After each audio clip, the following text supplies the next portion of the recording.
जय जगन्नाथ सांग माने आज आम ये भिडियो अंगनवाड़ी सहायिका कार्य सबू कौन रही डिटेल डिस्कसन करनवा। साधारणतः अंगनवाड़ी कहले आम आखि सामना को गोटे अंगनवाड़ी वर्कर प्रतिछवि आसे, किंतु अंगनवाड़ी हेउछि अंगनवाड़ी वर्कर और अंगनवाड़ी हेल्पर दुई जनकर सहभागितार अंगनवाड़ी सुरुखुरे चली थाए। अंगनवाड़ी सुरुखुरे चलवाई जड़े अंगनवाड़ी वर्कर जेतिकी गुरुदायित्व रही जड़े अंगनवाड़ी सहायिका बा हेल्पर सेतिकी मात्रा गुरुदायित्व रही। आमे साधारणतः भावी थांती कि जड़े अंगनवाड़ी हेल्पर काम हेउछि से अंगनवाड़ी को सफा सुतुरा रखिबो, रोषेई करिबो, पिलामानंकु डाकी अंगनवाड़ी को आनिबो। किंतु खाली एतिकी नुहे, आहुरी अंगनवाड़ी सहायिकांकर अनेक गुड़िए कार्य रही। अंगनवाड़ी को सुरुखुरे चलाइबारे जड़े अंगनवाड़ी सहायिकांकर दायित्व केते गुरुत्वपूर्ण आसंतु जानिबा। ठीक समय रे अंगनवाड़ी केंद्र रे पहुंची ताला खोलिबा। निर्धारित समय रे अंगनवाड़ी सहायिका अंगनवाड़ी सेंटर रे पहुंची तार ताला खोलिबा हेउची तांकर प्रथम दायित्व। द्वितीय दायित्वटी हेउची अंगनवाड़ी केन्द्रर भीतर और परिसर को सफा सुतरा रखिबा। अंगनवाड़ी केन्द्रर भीतर को भलरे सफा करिवे एवं बाहर को मध्य से भलरे सफा करिबा हेउची तांकर द्वितीय कर्तव्य बा दायित्व।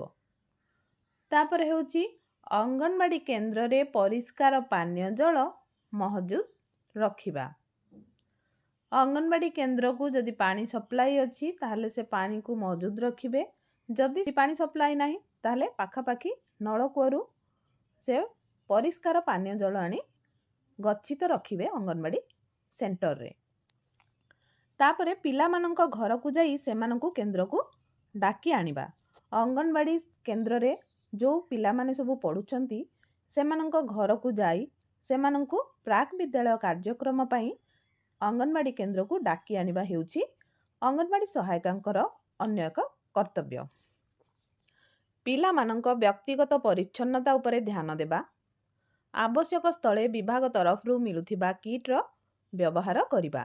पिलामानंकु जेतेबेले अंगनवाड़ी सहायिका तांकर घरु डाकी आनंती तापरे से पिलामानंकर परिष्कार परिच्छन्नता उपरे ध्यान देबा हेउची तांकर कर्तव्य। से देखिबे तांकर नख कटा जाईछि कि नाही, से तांकर मुंड कुंडेइछंती कि नाही, कि अलगा सबु परिष्कार परिच्छन्नता अछंती कि नाही। यदि परिष्कार परिच्छन्नता नाहंती कि नख बढिछि मुंड कुंडा हेइनि एभळे देखुचंती ताहले विभाग द्वारा दिया जाइथिबा परिमल किट को व्यवहार करी से पिलामानंकर परिष्कार परिच्छन्नता को बजाय रखिबे। महिला और शिशु विकास प्रकल्प तरफरु जोगाई दिया जाइथिबा विभिन्न उपकरण को सफा सुतरा करी सजाड़ी रखिबा और शिक्षा उपकरण टांगिबा। आमर जेते डिपार्टमेंट तरफरु बा महिला शिशु विकास प्रकल्प तरफरु जो सबु शिक्षा उपकरण बा अन्यान्य चार्ट ग्राफ जहाँ सबु देई थांती ताकू सफा सुतरा करिबा एवं टांगी रखिबा हेउची अंगनवाड़ी सहायिकांकर एक कर्तव्य बा दायित्व।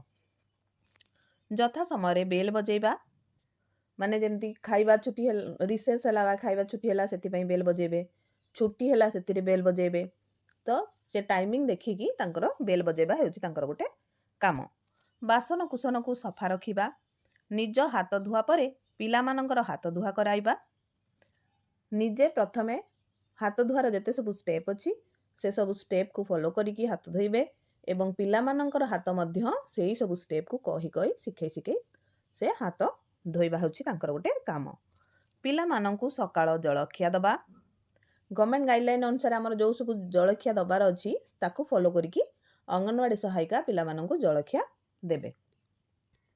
पिलामाने खाइबा परे सेमाने खाइथिबा बासन और सेमानंकर बसिबा स्थान को सफा सुतरा करिबा। ए जो मॉर्निंग स्नैक्स आमर दिया जाउछि अंगनवाड़ी सहायिका पिलामानंकु मॉर्निंग स्नैक्स बा सकाळ खाइबा देला परे से जो बासन रे छोट पिला माने खाइ थांती से बासन एवं से खाइला बेले साइड रे जो सब पकेई थांती से सब को ଅଙ୍ଗନବାଡ଼ି ସହାୟିକା ସଫାସୁତୁରା କରିବା ତାଙ୍କର ମଧ୍ୟ କାମ। ପ୍ରାକ୍ ବିଦ୍ୟାଳୟ କାର୍ଯ୍ୟକ୍ରମରେ ଅଙ୍ଗନବାଡ଼ି କର୍ମୀଙ୍କୁ ସାହାଯ୍ୟ କରିବା। ପ୍ରାକ୍ ବିଦ୍ୟାଳୟ ନୂଆ ଅରୁଣିମା କାର୍ଯ୍ୟକ୍ରମରେ ଅଙ୍ଗନବାଡ଼ି କର୍ମୀଙ୍କୁ ସହଯୋଗ କରିବା। ପ୍ରାକ୍ ବିଦ୍ୟାଳୟ କାର୍ଯ୍ୟକ୍ରମର ବିରତି ସମୟରେ ପିଲାମାନଙ୍କୁ ପରିମଳ କିଟ୍ ପିନ୍ଧାଇ ପାଇଖାନା ଓ ପରିସ୍ରା ନେବା। ପିଲାମାନଙ୍କୁ ବିଭିନ୍ନ ପ୍ରକାର ଖେଳ ଖେଳାଇବା। ଏସବୁ ହେଉଛି ଅଙ୍ଗନବାଡ଼ି ସହାୟିକାଙ୍କର କାମ। ଏହା ସହିତ ବିଭାଗ ଦ୍ୱାରା ଦିଆଯାଇଥିବା ନିର୍ଦ୍ଧାରିତ ସୂଚି ଓ ମାନ ଅନୁଯାୟୀ ପରିଷ୍କାର ପରିଚ୍ଛନ୍ନତା ବଜାୟ ରଖି ରନ୍ଧା ଖାଦ୍ୟ ପ୍ରସ୍ତୁତ କରିବା। ଆମର ବିଭାଗ ଦ୍ୱାରା ଦିଆଯାଇଥିବା ଗାଇଡ଼ଲାଇନ୍ ଅନୁସାରେ କେତେ ପରିମାଣର କେଉଁ ପଦାର୍ଥ ପଡ଼ିବ, କ'ଣ କ'ଣ ସବୁ ରନ୍ଧାଯିବ, ତାକୁ ଫଲୋ କରିକି ଅଙ୍ଗନବାଡ଼ି ସହାୟିକା ରନ୍ଧା ଖାଦ୍ୟ ପ୍ରସ୍ତୁତ କରିବା ହେଉଛି ତାଙ୍କର କାମ। ପିଲାମାନଙ୍କୁ ଖାଦ୍ୟ ପରସିବା ପୂର୍ବରୁ ଖାଦ୍ୟକୁ ଚାଖି ପରଖିବା। ଅଙ୍ଗନବାଡ଼ି ସହାୟିକା ଯେତେବେଳେ ଖାଦ୍ୟ ପ୍ରସ୍ତୁତ କରିସାରନ୍ତି, ପିଲାମାନଙ୍କୁ ପରସିବା ପୂର୍ବରୁ ସେ ପ୍ରଥମେ ଖାଦ୍ୟକୁ ଚାଖି ପରଖି ନେବେ। ଏହା ମଧ୍ୟ ହେଉଛି ତାଙ୍କର କାମ। ନିଜ ହାତ ଧୁଆ ପରେ ପିଲାମାନଙ୍କର ହାତ ଧୁଆ କରାଇବା। ମଙ୍ଗଳବାର କିମ୍ବା ଶୁକ୍ରବାର ଦିନ ମାସକୁ ଥରେ ପଡ଼ୁଥିବା ମମତା ଦିବସରେ ହିତାଧିକାରୀଙ୍କର ଉପସ୍ଥିତିକୁ ନିଶ୍ଚିତ କରାଇବା। ମମତା ଦିବସ ପାଇଁ ଯେଉଁ ସବୁ ହିତାଧିକାରୀମାନେ ଆମର ରେଜିଷ୍ଟ୍ରେସନ୍ ହେଇଛନ୍ତି ତାଙ୍କର ଉପସ୍ଥିତି ନିଶ୍ଚିତ କରାଇବା ହେଉଛି ଅଙ୍ଗନବାଡ଼ି ସହାୟିକାଙ୍କର କାମ। ସେମାନଙ୍କୁ ଘରକୁ ଯାଇକି ସେ ଅଙ୍ଗନବାଡ଼ି ସହାୟିକା ଜଣକ ଡାକି ଆଣନ୍ତି ଏବଂ ମମତା ଦିବସରେ ଯୋଗ ଦେବାରେ ସାହାଯ୍ୟ କରନ୍ତି। ମମତା ଦିବସରେ ପିଲାମାନଙ୍କର ଓଜନ ନେବା ଓ ସ୍ୱାସ୍ଥ୍ୟ ପରୀକ୍ଷା ଆଦି କାମରେ ଅଙ୍ଗନବାଡ଼ି କର୍ମୀଙ୍କୁ ସାହାଯ୍ୟ କରିବା। ମମତା ଦିବସରେ ଯେଉଁ ସବୁ ଓଜନ ଆଉ ସ୍ୱାସ୍ଥ୍ୟ ପରୀକ୍ଷା ହୁଏ, ଅଙ୍ଗନବାଡ଼ି କର୍ମୀଙ୍କୁ ଅଙ୍ଗନବାଡ଼ି ସହାୟିକା ସାହାଯ୍ୟ କରିବେ। ପ୍ରତି ମାସର ଦ୍ୱିତୀୟ ଗୁରୁବାରରେ ପାଳନ କରାଯାଉଥିବା ଅନ୍ନପ୍ରସନ୍ନ ପାଇଁ 6 ମାସ ହୋଇଥିବା ଶିଶୁଙ୍କ ଘରକୁ ଯାଇ ଖବର ଦେବା। ଏହା ସହିତ ପିଲାମାନେ କେନ୍ଦ୍ରକୁ ଆସିବା ପରେ ସେମାନଙ୍କୁ ସଜାଇ ଦେବା ଓ ନିର୍ଦ୍ଦେଶାବଳୀ ଅନୁଯାୟୀ ଆନୁଷାଙ୍ଗିକ ଅର୍ଦ୍ଧକଠିନ ଖାଦ୍ୟ ଯଥା ଜାଉ କ୍ଷୀରି ଆଦି ପ୍ରସ୍ତୁତ କରି ପିଲାଙ୍କ ଅନ୍ନପ୍ରସନ୍ନ କରିବାରେ ସାହାଯ୍ୟ କରିବା। ଏଇଟା ମଧ୍ୟ ଅନ୍ନପ୍ରସନ୍ନ କାର୍ଯ୍ୟକ୍ରମରେ ସବୁଠୁ ଇମ୍ପୋର୍ଟାଣ୍ଟ କାମ ହେଉଛି ଅଙ୍ଗନବାଡ଼ି ସହାୟିକାଙ୍କର। ନୂଆ ଅରୁଣିମା କୋଣରେ ପାଳନ କରାଯାଉଥିବା ଶିଶୁ ଦିବସ, ଜେଜେବାପା ଜେଜେମା ଦିବସ, ପିତାମାତା ଦିବସ ଗୁଡ଼ିକରେ ଅଙ୍ଗନବାଡ଼ି କର୍ମୀଙ୍କୁ ସାହାଯ୍ୟ କରିବା। ଅଙ୍ଗନବାଡ଼ି କେନ୍ଦ୍ରରେ ଆମର ଯେଉଁ ସବୁ ଶିଶୁ ଦିବସ, ଜେଜେବାପା ଜେଜେମା ଦିବସ, ପିତାମାତା ଦିବସ ଗୁଡ଼ିକ ପାଳନ କରାଯାଉଛି, ସେଥିରେ ଆମର ସବୁ ଜେଜେବାପା ଜେଜେମା, ପିତାମାତା ବା ପିଲାମାନଙ୍କୁ ସବୁ ଡାକି ଏହିସବୁ ଦିବସ ପାଳନ କରିବାରେ ଅଙ୍ଗନବାଡ଼ି କର୍ମୀଙ୍କୁ ସାହାଯ୍ୟ କରିବା ଅଙ୍ଗନବାଡ଼ି ସହାୟିକାଙ୍କର ଏକ କାମ। ପ୍ରତି ମାସରେ ମହିଳା ସ୍ୱୟଂ ସହାୟକ ଗୋଷ୍ଠୀ ଦ୍ୱାରା ପ୍ରସ୍ତୁତ ଶୁଖିଲା ଖାଦ୍ୟ ଓ ଅଣ୍ଡା ବାଣ୍ଟିବାରେ ଅଙ୍ଗନବାଡ଼ି କର୍ମୀଙ୍କୁ ସହଯୋଗ କରିବା। ଆମର ଯେଉଁ ସ୍ୱୟଂ ସହାୟକ ଗୋଷ୍ଠୀମାନେ ଛତୁଆ, ସୁଜି ହାଲୁଆ, ଲଡ଼ୁ, ପୁଷ୍ଟିକର ମୁଢ଼ି, ବୁଟ ଭଜା, ଖଜରା ଆଦି ପ୍ରସ୍ତୁତ କରି ଦେଇଥାନ୍ତି, ତା ସହିତ ଅଣ୍ଡା ହିତାଧିକାରୀଙ୍କୁ ବାଣ୍ଟିବାରେ ଅଙ୍ଗନବାଡ଼ି କର୍ମୀଙ୍କୁ ଅଙ୍ଗନବାଡ଼ି ସହାୟିକା ସାହାଯ୍ୟ କରିବା ହେଉଛି ତାଙ୍କର ଏକ ପ୍ରମୁଖ କାମ। ପ୍ରତି ଶନିବାରରେ କିଶୋରୀ ବୈଠକକୁ ଝିଅମାନଙ୍କୁ ଡାକି ଆଣିବା ଓ ସେମାନଙ୍କୁ ଲୌହ ବଟିକା ଖୁଆଇବାରେ ସାହାଯ୍ୟ କରିବା। ଆମର ଯେଉଁ କିଶୋରୀ ଦିବସ ସବୁ ପାଳନ କରାଯାଉଛି, ସେଥିରେ କିଶୋରୀମାନଙ୍କୁ ଅଙ୍ଗନବାଡ଼ି କେନ୍ଦ୍ରକୁ ଡାକି ଆଣିବା ଆଉ ଲୌହ ବଟିକା ଖୁଆଇବା ମଧ୍ୟ ଅଙ୍ଗନବାଡ଼ି ସହାୟିକାଙ୍କର ଏକ କାମ। ପୁଷ୍ଟିହୀନ ଶିଶୁ ଚିହ୍ନଟ ଓ ଦେଖାଶୁଣା କରିବାରେ ଅଙ୍ଗନବାଡ଼ି କର୍ମୀଙ୍କୁ ସହଯୋଗ କରିବା। ଗୃହ ପରିଦର୍ଶନରେ ଅଙ୍ଗନବାଡ଼ି କର୍ମୀକୁ ସହଯୋଗ କରିବା, ଯେମିତିକି ସାଙ୍ଗରେ ଯିବା, ହିତାଧିକାରୀ ଘରେ ଅଛନ୍ତି କି ନାହିଁ ଅଙ୍ଗନବାଡ଼ି କର୍ମୀକୁ ଜଣାଇ ଦେବା। ଅଙ୍ଗନବାଡ଼ି କର୍ମୀଙ୍କ ଅନୁପସ୍ଥିତିରେ ନୂଆ ଅରୁଣିମାର କାର୍ଯ୍ୟକ୍ରମ କରାଇବା, ଯେମିତିକି ଗୀତ, ଗପ, ଖେଳ, ପୁସ୍ତକ ଅଭ୍ୟାସ। ଯଦି ଅଙ୍ଗନବାଡ଼ି କର୍ମୀ ଅଙ୍ଗନବାଡ଼ି କେନ୍ଦ୍ରରେ ଅନୁପସ୍ଥିତ ଥାନ୍ତି, ତାହେଲେ ତାଙ୍କର ଯେଉଁ ସବୁ ନୂଆ ଅରୁଣିମା କାର୍ଯ୍ୟକ୍ରମ ରହିଛି ତାକୁ ଅଙ୍ଗନବାଡ଼ି ସହାୟିକା କରିବା ହେଉଛି ତାଙ୍କର ଏକ କାମ। ପ୍ରାକ୍ ବିଦ୍ୟାଳୟ ପାଠ୍ୟ ଉପକରଣ ପ୍ରସ୍ତୁତ କରିବାରେ ଅଙ୍ଗନବାଡ଼ି କର୍ମୀଙ୍କୁ ସହଯୋଗ କରିବା ହେଉଛି ଅଙ୍ଗନବାଡ଼ି ସହାୟିକାଙ୍କର ଅନ୍ୟ ଏକ କାମ।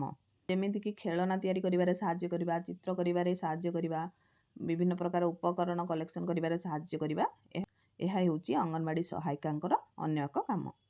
କେନ୍ଦ୍ରରେ ସୂଚନା ଓ ଅନ୍ୟ ଉପକରଣ ସଜାଡ଼ି ରଖିବା, ବିଭିନ୍ନ ସଚେତନତା କାର୍ଯ୍ୟକ୍ରମ, ଯାଞ୍ଚ ଓ ମାତୃ କମିଟି ବୈଠକ ଓ ଅନ୍ୟାନ୍ୟ ଜରୁରୀକାଳୀନ ବୈଠକରେ ଲୋକମାନଙ୍କୁ ଖବର ଦେବା ସହ ବିଭିନ୍ନ ପ୍ରକାରର ବନ୍ଦୋବସ୍ତ କରିବା।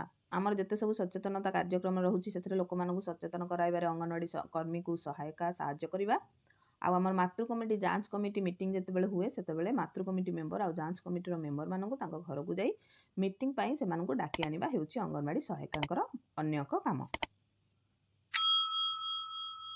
ତ ଫ୍ରେଣ୍ଡସ୍, ଏସବୁ ଥିଲା ଅଙ୍ଗନବାଡ଼ି ସହାୟିକାଙ୍କର ଧାର୍ଯ୍ୟ ଥିବା କାମ। ତେବେ ଆପଣଙ୍କୁ ଯଦି ଆମର ଏଇ ଭିଡ଼ିଓଟି ଭଲ ଲାଗିଛି ତାହେଲେ ଚ୍ୟାନେଲଟିକୁ ଲାଇକ୍, ସେୟାର ଓ ସବସ୍କ୍ରାଇବ୍ କରିଦିଅନ୍ତୁ ଏବଂ ନୋଟିଫିକେସନକୁ ଖୁବ୍ ଶୀଘ୍ର ପାଇବା ପାଇଁ ସାଇଡ଼ରେ ଥିବା ବେଲ୍ ଆଇକନକୁ କ୍ଲିକ୍ କରିଦିଅନ୍ତୁ।